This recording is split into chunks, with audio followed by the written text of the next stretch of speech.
Ya, baiklah rekan-rekan operator yang saya hormati, pada kesempatan kali ini saya akan menjelaskan tentang bagaimana cara menganalisa data hasil entry kita pada aplikasi Dapodik, dimana sebelum kita melakukan sinkronisasi, kita harus yakin terlebih dahulu bahwa data yang kita entry ini sudah benar. Nah, bagaimana cara menganalisa atau bagaimana cara mengecek datanya sudah benar atau belum? Caranya yang pertama, kita buka tab baru di sini, masukkan alamat localhost .26969 garing index standalone php, tekan enter. Kemudian di sini ada tampilan login, kita masukkan kode registrasi seperti yang diminta.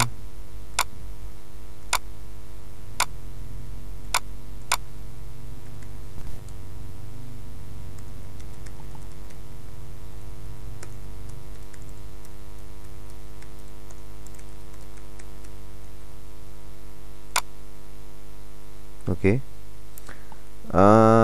Ceritanya di sini kita akan melakukan sinkronisasi.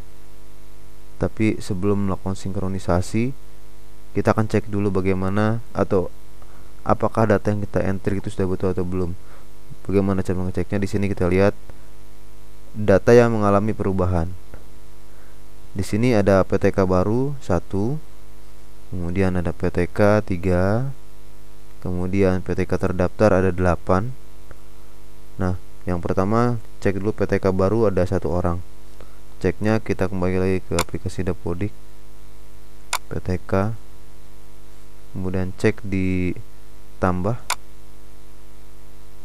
Ya, di sini betul bahwa ada PTK baru 1 orang.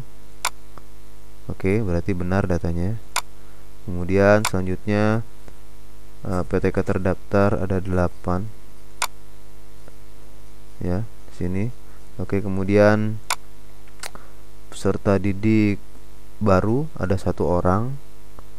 Kita cek datanya peserta didik. Oke, ada 1 orang. Maksudnya yang pindahan.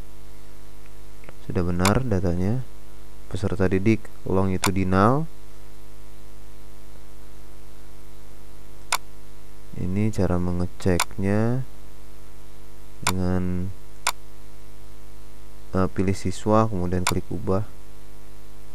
Ya, ini adalah peserta longitudinal. Dari mana saya tahu? Sekarang kita coba sini isi misalnya 145 135, kemudian di sininya 30, di sininya 1. Kita save datanya. Lihat data peserta longitudinal. Berarti ini data yang data longitudinal tersebut.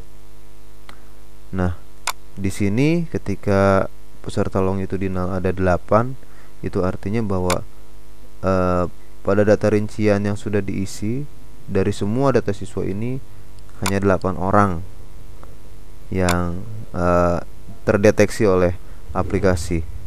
Jika muridnya ada 200, maka masih banyak yang perlu kita isi datanya, data rinciannya. Oke, seperti itu. Kemudian pengguna 1, pengguna itu adalah admin biasanya. Rombongan belajar di sini ada 2. Kita cek apakah datanya betul. Rombongan belajar ada 2. Ya, betul, datanya ada 2. Dan selanjutnya hingga pembelajaran, dan kadang-kadang tidak hanya sampai 20, kadang-kadang bisa sampai 23. Jadi kita bisa mengecek satu persatu di sini berdasarkan entry yang kita sudah masukkan, apakah datanya sudah valid atau belum. Jika datanya tidak valid, maka disarankan untuk tidak melakukan sinkronisasi. Perbaiki dulu datanya baru sinkronisasi. Namun jika datanya memang sudah valid, baru kita sinkronisasi di sini. Oke, di sini dari beberapa kasus yang saya temui, ketika kita melakukan penghapusan rombel misalnya, kemudian di dalamnya ada anggota rombel misalnya, ketika kita melakukan penghapusan rombel, ini akan terhapus. kemudian anggota rombelnya pun otomatis akan terhapus. Nah, yang jadi permasalahan ketika kita menganalisa di sini, rombel yang seharusnya 2 jadi 8. Teman-teman lihat di sini rombelnya cuma ada 2, tapi ketika saya hapus di sini, maka munculnya rombel itu menjadi 3. Padahal realnya di aplikasi hanya ada 2.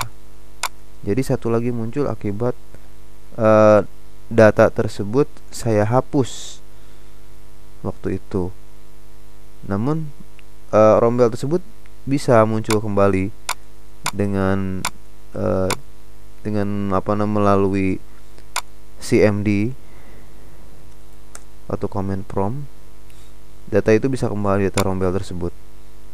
Begitu juga kalau kita hapus PTK, jumlah PTK-nya akan bertambah biasanya. Namun tadi bisa kita kembalikan.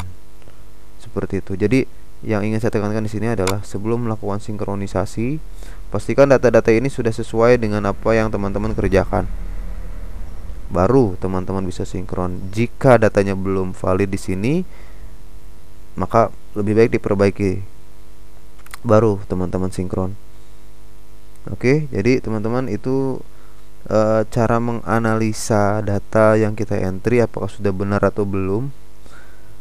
Ya, sebab khususnya berkaitan dengan hapus, efeknya adalah menjadi data ganda di sini, sehingga pada saat sinkronisasi umumnya adalah gagal. Oke, teman-teman sekalian, terima kasih. Wabillahi taufiq wal hidayah. Wassalamualaikum warahmatullahi wabarakatuh.